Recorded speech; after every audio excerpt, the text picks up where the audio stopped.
आज मुझे यह बताते हुए अत्यंत प्रसन्नता हो रही है कि मैं विक्ट्री विद ऐश के बारे में कुछ खबर साझा कर सकता हूं, जो हमारी उपलब्धियों और प्रगति को उजागर करता है। और ये संख्या उस माइलस्टोन की है जिसे हमने अभी अभी विक्ट्री विद ऐश में पार किया है। 5,000 व्यक्तिगत लोग, यानी आधा मिलियन। बहुत चिंताजनक संख्या है। इसे पूरी तरह हल्के में बिल्कुल भी नहीं लिया जा सकता। बिल्कुल भी नहीं, है ना।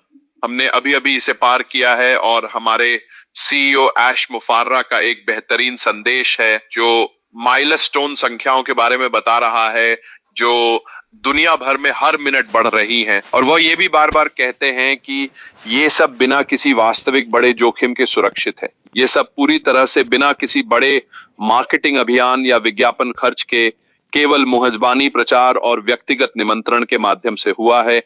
ये अभी भी प्लेटफॉर्म ऑप्टिमाइजेशन मोड में है।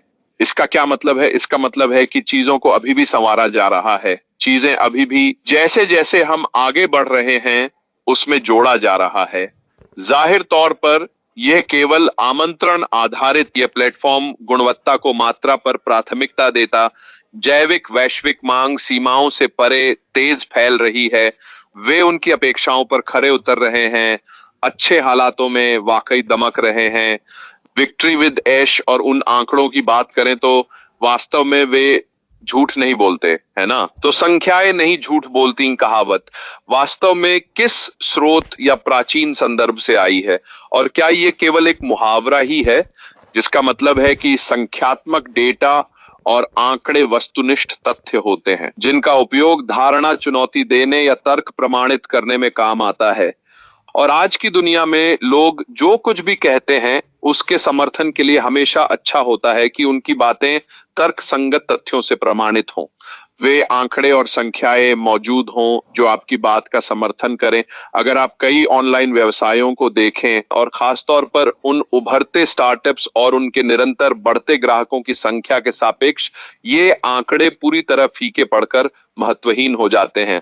इसकी तुलना में हम जो वास्तव में हैं और हम जहां अभी सिर्फ खड़े हैं वह पूरी तरह फीका पड़ जाता है। आधा मिलियन लोग एक महीने से भी कम समय में साइन इन करना, टू विक्ट्री लगभग एक महीने में, वाकई एक महीने से थोड़ा सा अधिक। ओह, विक्ट्री विद ऐश से जुड़ना मेरे लिए एक अद्वितीय और महत्वपूर्ण उपलब्धि है। और इससे जो सबसे बड़ी सीख मुझे मिली वह मेरा आत्मविश्वास बढ़ाना है। ये दिखाता है कि हमारा समुदाय बाधाओं को पार करके मजबूती से एकजुट हुआ है, जिन्होंने हाल ही में हमारे सीईओ के साथ जुड़ने का निर्णय लिया है। विक्ट्री विद ऐश में उनकी इस यात्रा पर करीब 5 लाख लोगों ने साथ दिया है।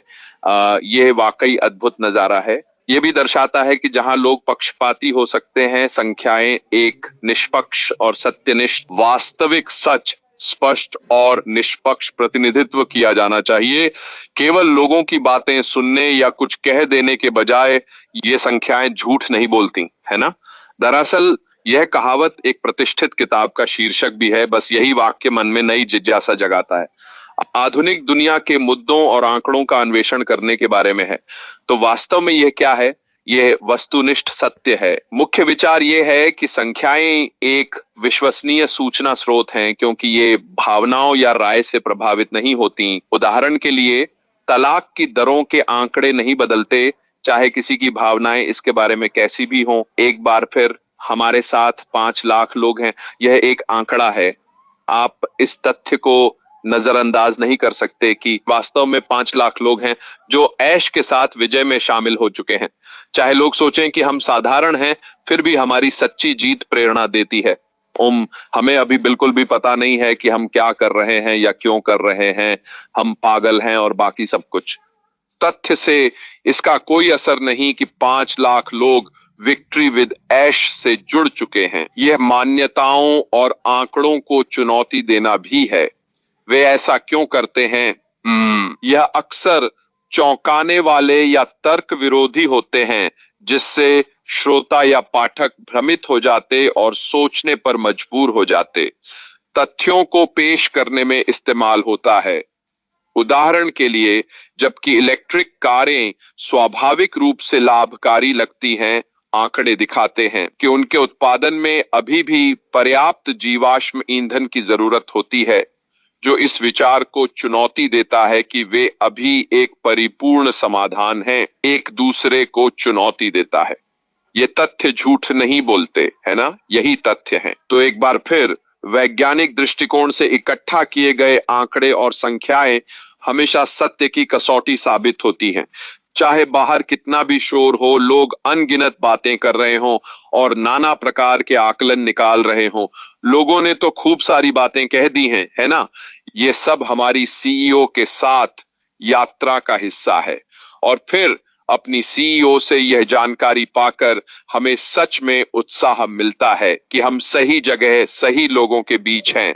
फिर से सभी योग्य व्यक्ति जुड़ रहे हैं। विक्ट्री विद ऐश के बावजूद संदर्भ महत्वपूर्ण है। संख्याएं स्वयं अपर्याप्त होती, याद रखें, ये निष्पक्ष व वस्तुनिष्ठ होती हैं, किंतु उन्हें जिस प्रकार प्रस्तुत एवं व्याख्यायित किया जाता है वह भ्रामक भी हो सकता है। फिर भी डेटा के संदर्भ व स्रोत ध्यान रखकर सटीक निष्कर्ष निकालना जरूरी।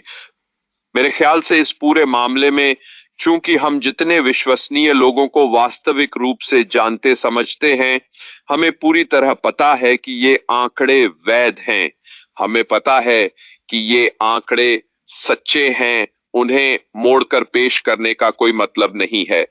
आखिर इसका क्या फायदा? हम अभी तक सार्वजनिक नहीं हुए हैं, हम अब तक उस बड़े खतरनाक खुले संसार में नहीं गए हैं, तो फिर क्यों ऐसी बातें कहें जिनकी कोई जरूरत नहीं है? ये आंकड़े कभी झूठ नहीं बोलते। मुझे लगता है कि मील के पत्थर की अहमियत वाकई समझना जरूरी है दोस्तों, क्योंकि ये एक मील का पत्थर है कि अलबत्ता 5 लाख लोग पहले ही वहां मौजूद हैं या प्रवेश द्वार के समीप बेचैन लंबा इंतजार कर रहे हैं। यह जब विक्ट्री विद ऐश के लर्निंग एरिया में छात्रों के साथ व्यावहारिक सत्र होगा तो यह वास्तव में अद्भुत होगा। हम सभी अपनी अपनी व्यक्तिगत यात्राओं में अग्रसर हैं। विक्ट्री विद ऐश एक शानदार दृश्य होने वाली है, ये तो निश्चित है। तो मैंने सोचा कि मैं इसे आज आप लोगों के सामने रखूं कि भले ही हम विक्ट्री विद ऐश से जुड़ी अधिकांश जानकारी साझा नहीं कर सकते, क्योंकि यह स्वामित्व संबंधी जानकारी के चलते और आचार संहिता की वजह से है। कम से कम इस मामले में जो संख्याएं हमें दी गई हैं, जो कि निर्णय लेने में सहायक हैं। सार्वजनिक जानकारी निश्चित रूप से जश्न मनाने लायक है और हम सभी के लिए यह जानना कि हम सही जगह पर हैं, हमारे सीईओ ऐश मुफारा के साथ और हमारी ब्रिज विक्ट्री विद ऐश जो आगे बढ़ रही है उस बड़े बुरे खूबसूरत वह साझा सपना जिसे देखने के लिए हम सभी उत्सुक हैं। लेकिन पहले हमें कुछ सीखना है और हम उत्सुकता से इंतजार कर रहे हैं कि यह सब कैसे आकार लेगा। और जाहिर है कि हम सब तब तक इंतजार करेंगे और वह जानकारी तभी प्राप्त करेंगे जब हमें इसकी जरूरत होगी।